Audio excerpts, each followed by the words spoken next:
welcome to Indoco Remedies Q3 FY25 earnings conference call hosted by Dolat Capital Markets Private Limited. As a reminder, all participant lines will be in the listen-only mode, and there will be an opportunity for you to ask questions after the presentation concludes. Should you need assistance during the conference call, please signal an operator by pressing the star, then 0 on a touchtone phone.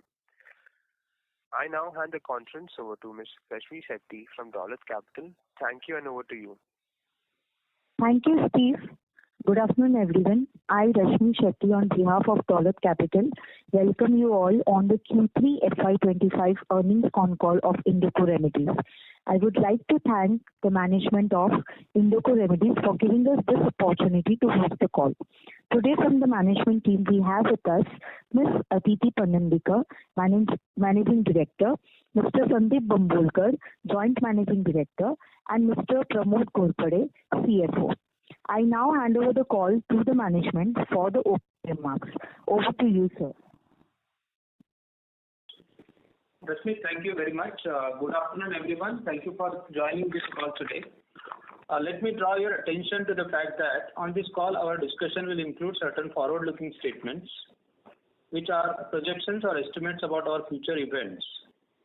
These estimates reflect the management's current expectation of the future performance of the company. Please note that these estimates involve several risks and uncertainties that could cause our actual results to differ materially from what is expressed or implied. Indoco does not undertake any obligation to publicly update any forward-looking statement, whether as a result of new confirmation, future events, or otherwise.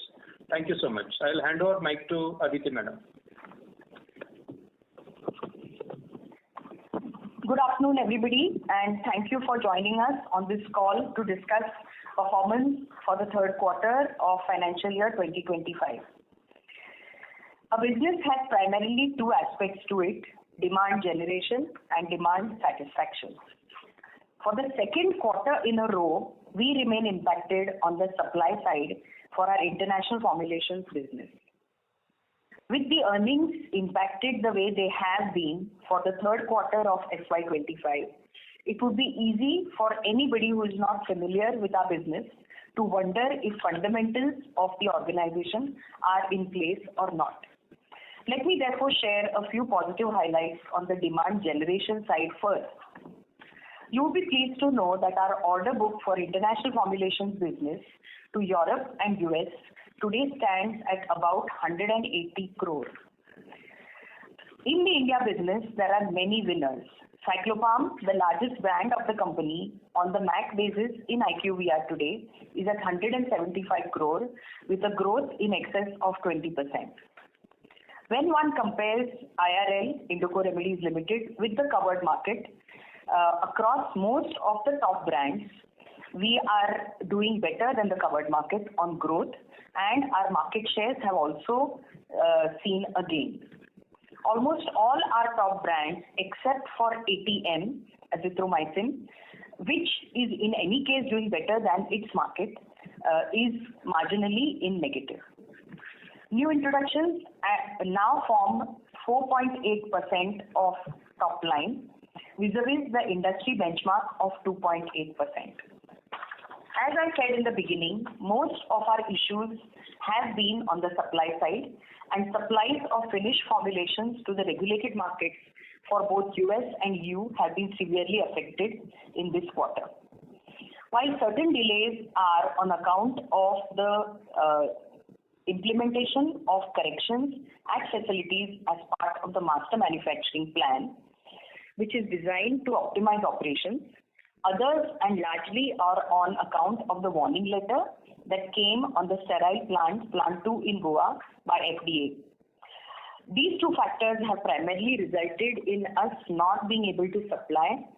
And if you compare sales to the regulated markets of US and EU, on a YOY basis for this quarter, we are down by 90 crores in sales and revenues. And all the while, costs which are incurred at plant of a fixed nature have continued. We are working with the US FDA to address their concerns listed in the warning letter and feel confident that over a period of time we will be able to get out of this situation. On quarter 4, as it is a warning letter impact, I have to be cautious and say that US will stay partly impacted. EU, on the other hand, which was impacted because of delays of production rollout of solid orals at Baddi sites, should be back on its feet. And from API, India domestic sales and services, I have an expectation that they will go all out. Other than this, there are certain other positives in this quarter I would like to share with you. In this quarter, we launched 5 new products: Ice Wrap, a suspension which is for acidity, A-Febrex drops and A-Febrex syrup, both of which are 2-drug combinations without paracetamol in the Febrex range, Biltal DX syrup, and Vinbrinza, which is a brinzolamide brimonidine combination. In this quarter, we also received final ANDA approval from US FDA for cetirizine hydrochloride tablets 10 mg, which is OTC. We also received final ANDA approval from US FDA for varenicline tablets 0.5 mg and 1 mg, a product used for to aid smoking cessation treatment. Also happy to share that this quarter, Indoco entered into a strategic distribution partnership with Clarity Pharma UK. These are some of the positives. I now hand over to Mr. Sandeep to take you through the financials of third quarter. Thank you, Aditi. Good afternoon, everyone. Hope you all are doing fine, and thank you for joining the call. Let me first begin with the business highlights. Net revenues of the company for the third quarter FY24-25 are at 3,649 million compared to 4,484 million for the same quarter last year.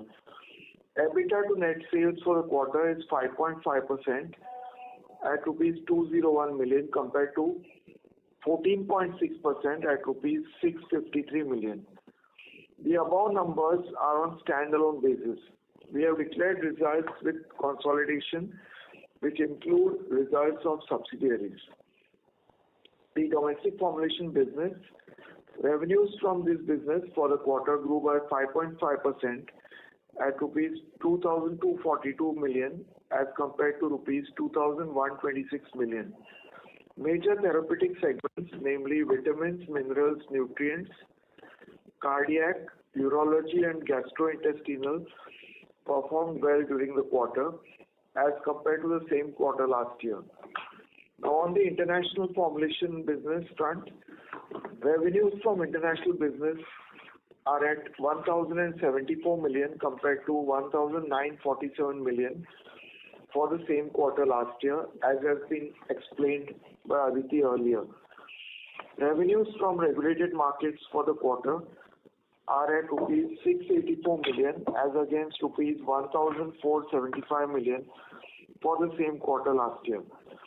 Revenues from US business for the quarter are at rupees 280 million as against rupees 863 million, and revenues from Europe for the quarter are at rupees 354 million as against rupees 582 million. Revenues from South Africa, Australia, New Zealand for the quarter are rupees 49 million against rupees 30 million, and revenues from emerging markets for the quarter are at rupees 390 million against rupees 472 million. Revenues from API business for the quarter are at 28 million against 33 million, and from services, analysts for CRO and Indoco Analytical Solutions are at 6 million against 8 million. That is all about the business highlights for the third quarter, and I now request the participants to put forth their questions. Thank you. Thank you very much. We will now begin the question and answer session.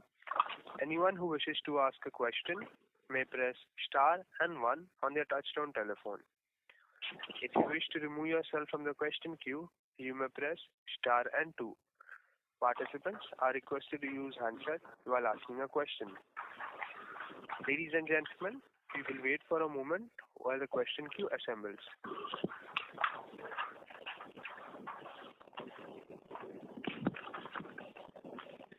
first question is from the line of Gautam Rajesh from Everflow Partners. Please go ahead. Good afternoon, sir. Thanks for the opportunity. I have one question. What is the status of the refurbishment of the plants for Europe and USA?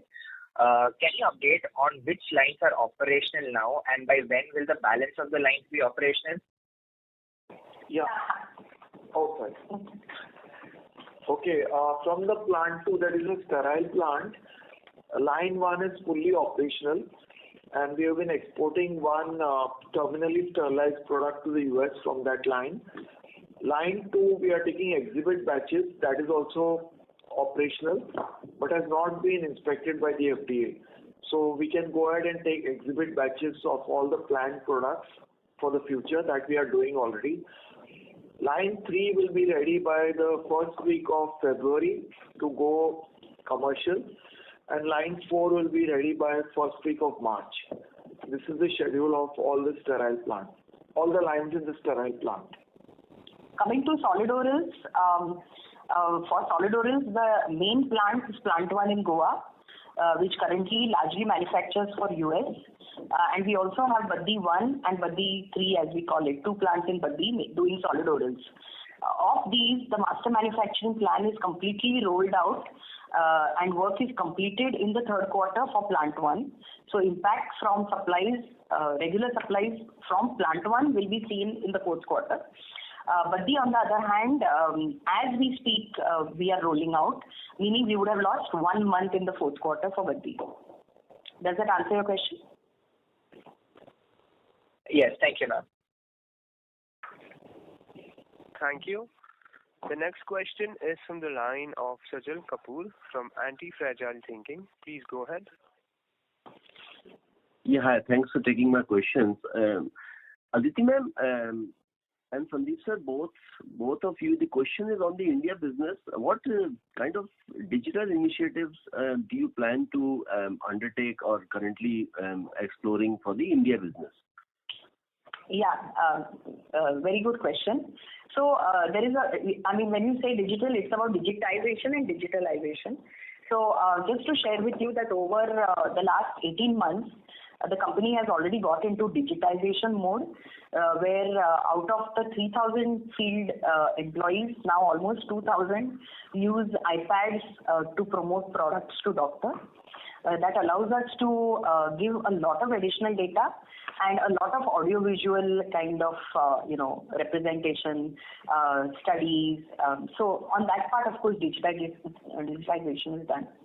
Regarding digitalization of India business, other areas, we are, of course, through SAP and other things, the data is already digitalized, and we have been using some software for some time, which has been helping us for the field to report calls as they happen. We also use other software which helps any field employee to be updated within 10 minutes, every 10 minutes of the status on his achievement on a product-to-product basis versus the targets taken. Does that answer your question? Yeah, that's helpful, Aditi ma'am. Thank you. And just a follow-on, really. What's your sort of current thought process and experience with this Gen AI and AI in general? How can that new technology impact Indoco's manufacturing and operations? Because we could perhaps use this to improve product quality and compliance. Things like detecting faults, automating inspections, or almost kind of predicting any quality issues. So are you thinking along those lines? Because there is a lot of upgrade and capacity expansion happening. Right. So again, very interesting. So for all the new projects, whether it is a project at Auric of toothpaste block or APIs, or all the new lines which are coming in at plant 2, from day zero, the equipment that's coming in is aligned to be part of anything digital by way of for us to sort of collate data and help us to work on AI/ML basis. The challenge really comes in the equipment and machinery that is already there in the system, because the OEM vendors are all very different. Each of them is at different stages of their readiness to support data collection, collation, etc. However, coming to departments like quality, stability, R&D, where we already generate a whole lot of data which is in the system, we have already started using small applications to help us to do more predictive work. Also, in a very small way, work is also started in F&D. In fact, we are looking at any and every other department in the company where a whole host of data is sitting today, which we can, work on to help us get efficiency. No, that's helpful. And the implementation of SAP S/4HANA,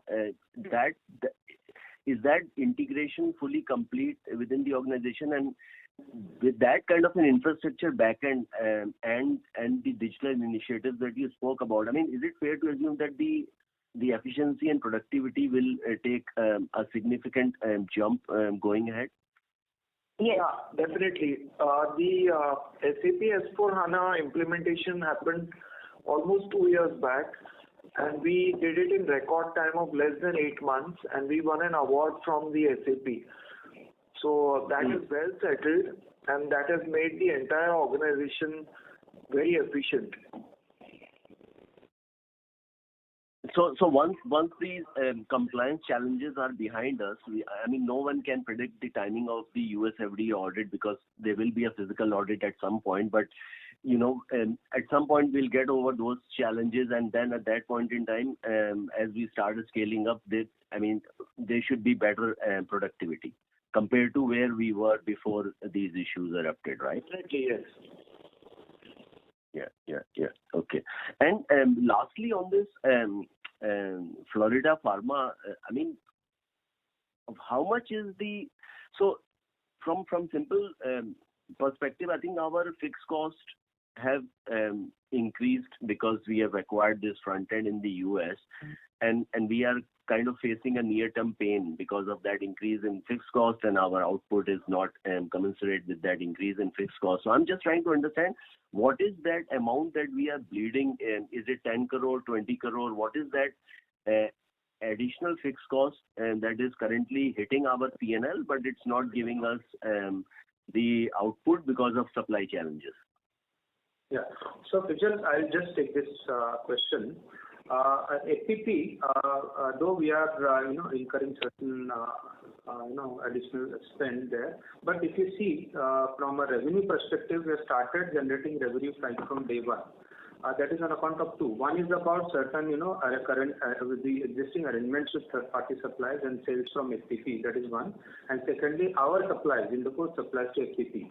So that is helping us to cover up certain fixed costs. But still, there is on an average about 6 to 7 crore per quarter is the fixed cost which currently we are incurring. Certain portion we are recovering from sales. And do we expect this fixed cost of 7-8 crores per quarter, or let's say 30 CR on an annualized basis, is it expected to go up maybe because of we plan to hire more people or salary increments, that kind of a thing? No. So there are just 6 employees in SPP, and it is more of KOL management of generics. So there is no expectation to increase number of employees. Sure. And finally, Aditi ma'am, is it still kind of 60-40 ratio that we expect 60% to go through our own front end in the US and 40 would still be through partners? Yes. Okay. Wonderful. Thank you so much. I'll join the queue. Thank you. Thank you. The next question is from the line of Sudarshan Padmanabhan from JM Financial. Please go ahead. Yeah, thank you for taking my question. Ma'am, I would like to understand a little bit more on qualitatively where are we from these activities of getting the remediation. Your voice is not very clear. I'm sorry. Hello? Your voice is not very clear. Can you repeat? Yeah. Ma'am, I would like to understand qualitatively where do we stand on the US FDA as far as remediation is concerned, and when do we start seeing the approvals and kind of a ramp up that we initially expected? Yeah. So, as I discussed already, we've just got the warning letter, and our initial response to the warning letter has gone off, and we have committed a certain time period in which we will be giving a more concrete plan. In the interim, we are constantly now in communication with the FDA to keep checking whether we can supply, which products we can supply safely. We are also in constant touch with all our customers who are all auditing us to evaluate the risk in taking products from our site. Coming qualitatively to the issues in the plant, the team is looking at each of them in greatest detail, and we have already hired remediation partners, and they're working with the team as we speak. And in terms of cost curve, ma'am, I mean, broadly, since you've hired the consultants, I would assume that a fair amount of cost would basically be spread between the third and the fourth quarter, and probably post that it should come out. Yes, that's a correct assumption. Rather than third, I think because it came towards the fag end of third quarter, I would expect it more to be in the fourth quarter this year and the first quarter of next year. Sure. And any idea what would be the quantum, ma'am? It's difficult to say at this stage as we are still evaluating the amount of work to be done. Sure. And just persisting a little bit more on the US, I mean, we also have certain interesting products like Combigan and Brinzolamide. Is there a way where, we will continue to supply, or, this is an opportunity that we will still benefit from in FY26? So what we've done is, as in any business, once you see the risk, and it is not after this has happened, for some time now we have recognized that we have only one site for steroids, and the company has started strategically working on creating other manufacturing locations from where we can source it. But it will take some time. Sure. And just moving on to European business, I mean, as you said, this quarter had various issues, but the order book looks good for the near term. Qualitatively, say FY26, FY27. I mean, I understand US is a little bit of a difficult puzzle given that the regulatory issues have to get detangled. But how do we see Europe, kind of driving growth in that side? We are actually not giving much guidance, to be honest. But one would have to expect close to 15% at least. Mm-hmm. Sure. And with respect to the semi-regulated markets, I mean, what was the specific issue that we saw this quarter? No, semi-regulated, is a typical model where we are actually selling our brands. So if you see the secondary performance, it is pretty constant. It is just because of the, distributor model, as and when they sort of give you orders and you get to sort of sell out, then you get the primary. So as such, it is typically a business which is very heavy in the fourth quarter. We have got the team to start working on making it more predictable around the year. I'm just also, spending a little time on, taking cues from the previous participant on the cost side. I mean, this quarter, or specifically the last two quarters, has been a confluence of, negative operating leverage and various, costs. But say if I'm saying the next, 2 years or so, means our gross margin is good, which means that the majority of the impact is below the gross margin. So, as we see the ramp up, how do we see the margin expanding? I mean, So we've come down from EBITDAs at the level of 18 and 20% to 15% last year, averaging 13 this year. And with the shocker of this quarter, it has come down on for a 9-month basis down to, I think, 10.5 or 11. So naturally, one quarter like that really puts you back a bit, quite a bit. We had said very clearly that at this year we were confident of maintaining close to between 13 and 14%, but that has gone for a toss. So now we'll have to work back slowly and steadily. But as you rightly said, fundamentally there is nothing why we should. We will not allow another such quarter where so many sort of headwinds hit us at one time. So, ma'am, can you talk a little bit more on the cost plus cutting strategy? Because, I understand that the business has come off, And we also are seeing some kind of escalation of the fixed cost. I mean, that is from a longer term perspective. But is there any kind of a fact you see in the system that you can track, which can kind of allay the kind of issues that you are seeing on the negative operating leverage side? Yeah. So, like I said in the opening, when you sort of have a deficit of close to 100 crore in sales, but the fixed costs of the plants and sites stay the way they are, that has been the reason for this quarter. Going forward, as part of the master manufacturing plan, in any case, cost per unit was to go down. So I see in the fourth quarter itself, we'll be able to see on geographical business basis, we'll start seeing some improvement for sure. Also, in the India business, given that we are not increasing the number of people, we will also see an improvement in per head yield, PHY. That should help. And certain costs, especially of the like other expenses, where there is a lot of work being put in right now to sort of contain them, check, etc. Those will come under control. As you rightly said, in the next 2 quarters, because of the extra cost on remediation, this impact we may not be able to see correctly. But I think after such a quarter, we will in future calls try to give more data on operational efficiency that we are achieving at sites. Yeah. Sure. Ma'am, on the domestic business, I mean, since you've taken a lot of measures to improve the efficiency, digital as well as on the MR side. I mean, how do we see the prescription, the penetration of our products, the kind of market share or the mind share that we are seeing? That if you can just elaborate it, specifically, with certain products, especially if you're talking about the top 2 products. How do we see that picking up? And also with respect to the new launches, I mean, how do we see the new launches also driving? Yeah. So just to give you a glimpse, because we get prescription data from outside sources is a bit delayed, so I can talk for the October-November period.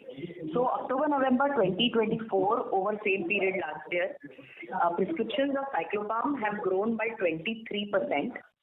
And IQVIA has classified Cyclopam as one of in the top 100 brands growing fastest in prescriptions. Rexidin M, which is a dental product, prescriptions have grown by 18.7%. Sensodent K, which is actually we took OTC through Warren Remedies, the prescriptions have grown by 23%. On your Oxipod TV, it is growing by 40%. So typically, if you see, the prescription trend is, across the legacy products, we are really concentrating on the fundamentals of the business. So the prescription growth is very much there. On the new products also, if you look at products like Noxa, they have done exceedingly well. And let me just try and give you some details. Clobengi, an age-old product, is number 1 prescribed antifungal by ENTs. Cital is the number 1 prescribed urinary alkalizer by urologists and GPs. Cital and Cital UTI together have crossed 100 crores MAC December. Your Ninas, Noxa is number 1 prescribed ozenoxacin antifungal, new launched antifungal. So a lot of good happening in the India business, and this has come through both good strategies and good strategies being implemented properly, as well as sales effectiveness improvement. One final question before I join back the queue is, now that we have certain losses, what is the kind of tax rate that we should be looking at? Tax rate. A tax rate. We are already We are already at the lowest tax. New regime. Yes. And the losses are only for this quarter. Only this quarter. On YTD, we are still positive, so we will have to pay tax. Yes. Sure, ma'am. Thanks a lot, Alvin. Thank you. The next question is from the line of Vishal Manchanda from Systematics. Please go ahead.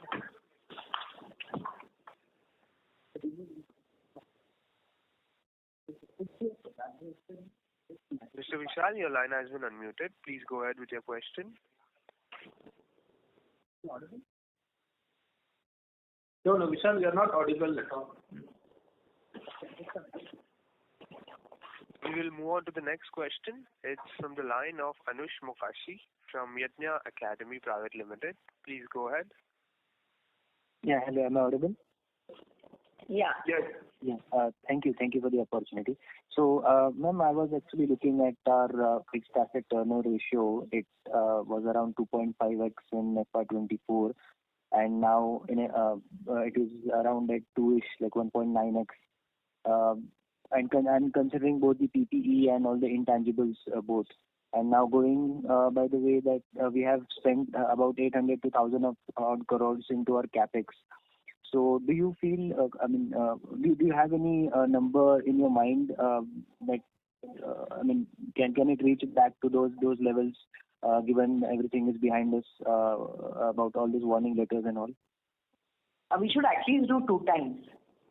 Okay, 2 times is what, okay. At least. And, yeah. Okay. And next question was about the margins. So, given as compared to peers, we are at a bit lower side, and I'm assuming that is because of some lower chronic mix. And I heard you saying that you want to increase the chronic mix going ahead.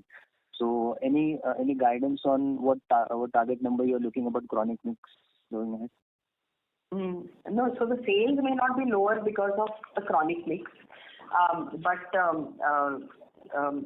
we have always grown India business in a stealthy fashion.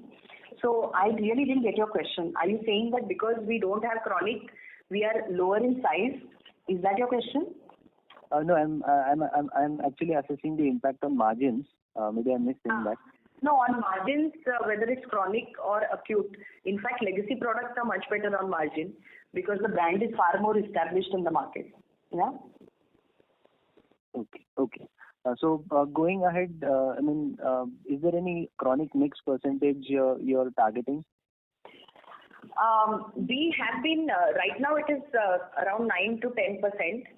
It can inch up, but when the other side also is growing rampantly, it would not be correct to talk of increase in contribution from chronic. Okay? Okay. Thank you. That's it from my side. Thank you. The next question is from the line of Vishal Manchanda from Systematics. Please go ahead.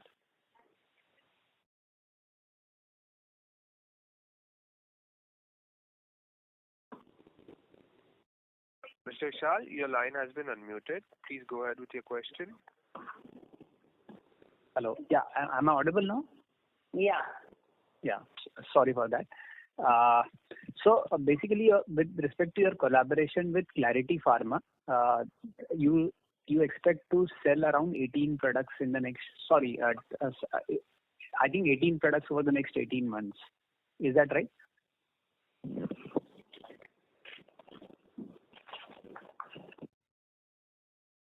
Hello. Yeah. Can you hear me? Yeah, I can hear you. Yeah.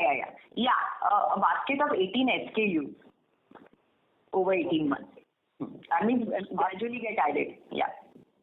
So are these products already approved for you, and whether you own the dossier or Clarity Pharma would own? No. We have the dossiers. We over the last 20 years we inched up from being pure contract manufacturers to eventually owning the IP, to eventually owning the dossiers and MAs. Okay, it's only that we were then supplying to others. So now we supply to Clarity, which is our partner. So we have a stake. Clarity will be only a distribution partner. Understood. Okay. So you have these products approved, and supplies would start in the next over the next 18 months to the partner. Yes. And any sense on what revenue can this generate? Maybe a range, if not a number. No, we are not giving out numbers at this stage. Okay.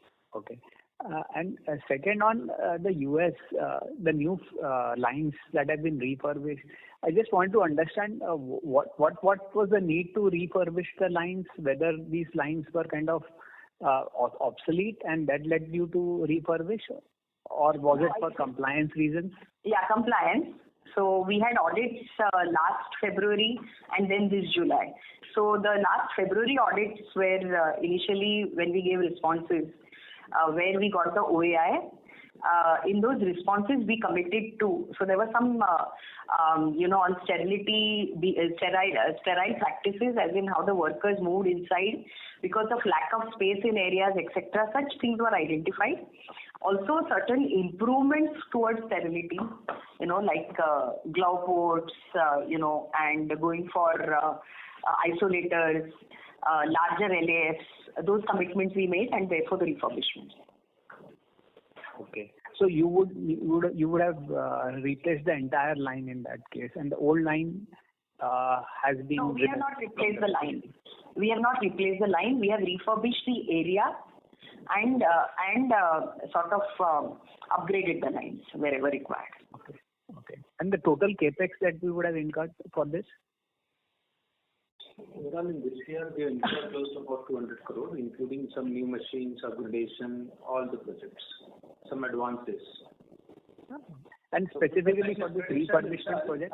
Sorry, Vishal, just to give you more clarity. For the line upgradation, it was more of a repairs and maintenance cost. So it is not entirely capex. Certain components we got, which is a part of the capex. Okay. And just one final one. The other expenses line is quite elevated this quarter, around 165 crores. I think about 15% jump, and probably the highest ever we have seen. So, any details there?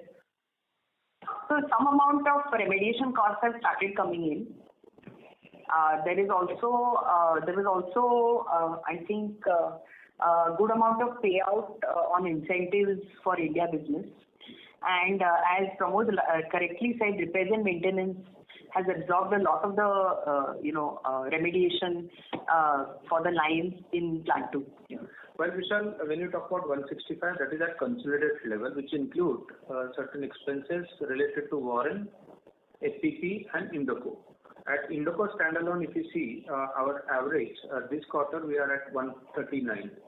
So, which we had indicated, our average is between 120 to 130, but because of certain additional costs related to remediation, we are at 140 at this point of time. Okay. And how should we expect this to be in the future, the other expense line, around 150, 140 or 150 levels? No. Certainly, you will have a range of about 120 to 130. At the consolidated level, I mean. Consolidation level at around another 20 for other two entities, SCP and Warren. Okay. So about 140. Got it. I think that's it from my side. Thank you very much. Thank you. The next question is from the line of Narendra from Robo Capital. Please go ahead. Hi. Thanks for the opportunity. So I'm new to the company, so pardon me if the questions become a little repetitive. I just wanted to know that the recent warning letter that we have received, what is it regarding, and what kind of products are we still allowed to supply to the US? That's my first question. Yeah. So we are at this time, as I said earlier, we are in communication with FDA to find out what we can and cannot supply with zero risk, some risk, etc. And we are also talking to our customers. So sterile products are basically of two kinds: aseptic filling and terminal sterilized. Terminally sterilized products have very low risk because they are sterilized at the end. So we are going ahead manufacturing and supplying those products, but they form a very small percentage of our portfolio. So we are still waiting for OK to start manufacturing the aseptically filled products. Since our outline response has gone to FDA, we have to give them some time before they come back to us, and we can start getting clarifications from them on this. Okay, understood. And why are we seeing softness in the European region? Any reason for that? Yeah, so I think in the beginning we spoke of this, that a couple of our sites where the master manufacturing plan is being rolled out, there were delays in certain completion of projects, because of which supply from those sites got impacted. That's it. Okay, so going ahead from FY26 onwards, except Europe, except US, all of our geography should go back to the earlier levels of performance, right? Yes. Okay, great. And on the margins front, right? So this quarter it was only because of these two reasons, or was there any other factor that contributed to this? And also, a related point, would it be possible to give out a range of what kind of margins do we make in the US business on a steady state basis? No, it would be very difficult for us to give you that, and we are anyway not giving out that kind of data. But your question is correct. As I said, it was only because of non-supply of product in this quarter that the margins were so severely impacted. Okay, understood. And on the capex which you have done, I can see around 400 odd crores in the past 2 years. So is it fully for the refurbishment, or is there any component other than that as well? No, there is refurbishment. We have set up a new unit at Auric, which is for making cosmetic toothpaste, where we now manufacture the OTC toothpaste. We also have added a block for increasing capacity of API, because otherwise we were dependent on our old site at Pataganga alone. That is largely where the capex has happened, and some amount of capex has gone into sort of going for newer equipment in order to increase efficiency at the solid oral site. Okay, great. Understood. I'll fall back in queue if I have anything else. Thank you. Thank you. The next question is from the line of Ankit Minocha from Aditi Ventures. Please go ahead. Yeah, hi. Good afternoon. I mean, margins this quarter, obviously you've mentioned the reasons, but margins the previous quarter were also on the lower side. I mean, if I was to kind of understand, when do we move back with all your issues with remediation, with all the issues with supply into the existing markets? If I was to look at the next 4 quarters, say Q4, upcoming Q4, and then Q1, Q2, Q3 of the next year, when do we think we kind of will move back to business as usual and maybe like touch 15% EBITDA margins in this time period? So as I said, the next 2 quarters we will stay impacted at least for the warning letter related issues and sales to US from the sterile plant. So nothing before that. I don't expect we will be able to come back to 15% for sure. But the 13% we were going at, possibly by Q3 of next year, we could start seeing some early signs of it. Okay, and this 13% you're mentioning, say if it's by Q3, then would you have an estimated, say, some sort of a target for the entire year of Q4? Let's just not talk of any estimates. Nobody, you can understand the kind of pressure the organization is under right now with the warning letter and 2 more quarters of having to not be able to supply product. But we hope against hope that from FDA we will hear something and be allowed to make more. If that happens, we can try to do better. So no commitment, no guidances. Sure, thank you. And in terms of the warning letter, I mean, do you think the worst, we've seen the worst in terms of this quarter, or could the following quarter be even worse coming ahead? No, I think this is the bottom because we couldn't supply anything this quarter, so at least from sterile product perspective. Right. And finally, these remediation costs which are kind of coming up extensively, do these costs now start to taper out slightly and reduce slightly? No, the remediation costs will continue for at least 2 quarters. And after that also in a certain measure. Okay. Yeah. Right. Thank you and all the best. Thank you. The next question is from the line of Pratik Kulkarni from Kamyaka. Please go ahead. Hello, ma'am. Good afternoon. I just wanted to ask that even after, all the compliance challenges and the remediation things going on, the master manufacturing plant going on, I see that the company is currently in, complete rehaul and revamp in its business process. But as it is taking some delay, so I just wanted to know that how much per quarter revenue are we losing because of these delays? So as we said, in this quarter alone, we have seen a sales drop from the reg market of close to 90 crore. And I said in the beginning that we have orders of 180 crore in hand. So that 90 could have easily gone to 100. So the largest impact has been seen only in this one quarter, where 100 CR additional revenues could have been collected. Yeah. Okay, that was from my side. I just had one question. Thank you. The next question is from the line of Harsh Shah from Rira Holdings. Please go ahead.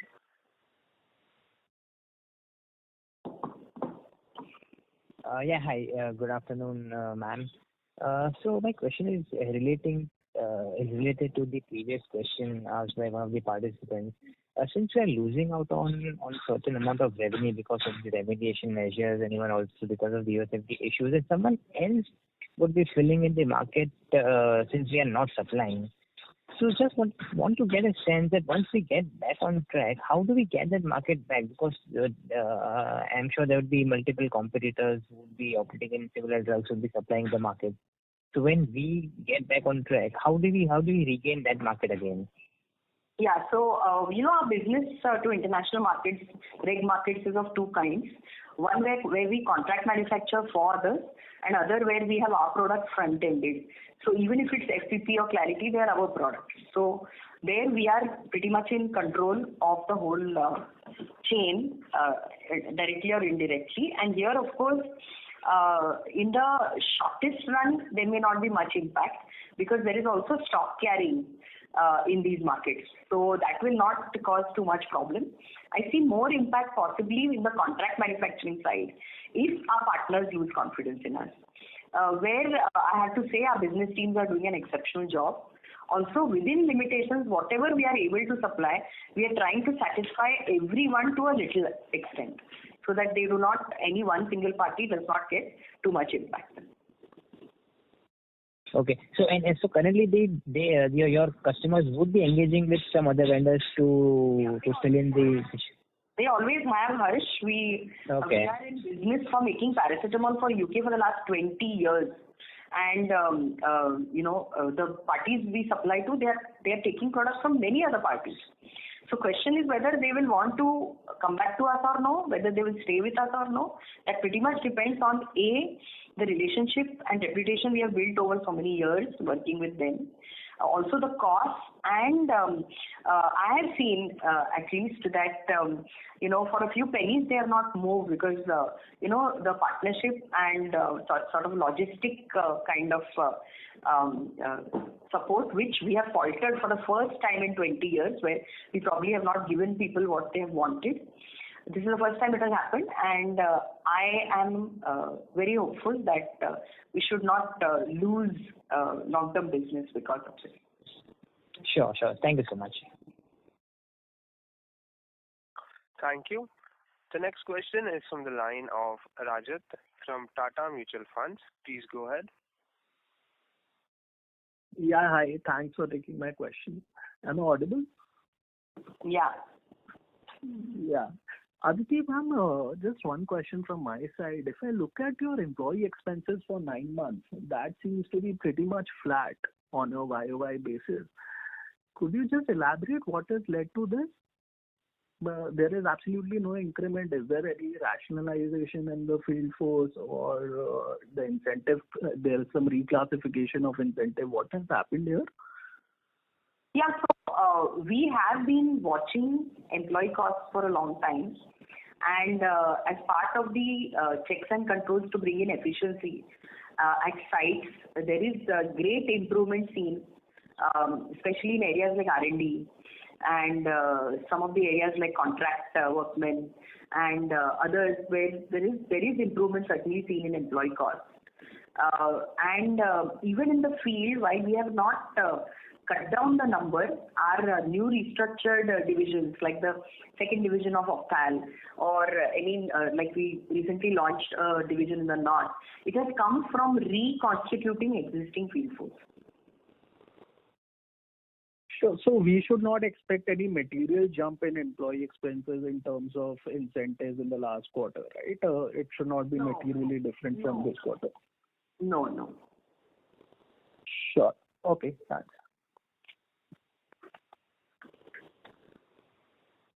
Yes, sir. Does that answer your question? Yeah, I'm done. Thanks. Thank you. As there are no further questions from the participants, I now hand the conference over to the management for their closing comments. Yeah. Thank you everyone for your active participation and all your questions. Thank you for joining us today. Thank you very much. Thank you. Thank you. On behalf of Dolat Capital Markets Private Limited, that concludes this conference. Thank you for joining us, and you may now disconnect your lines.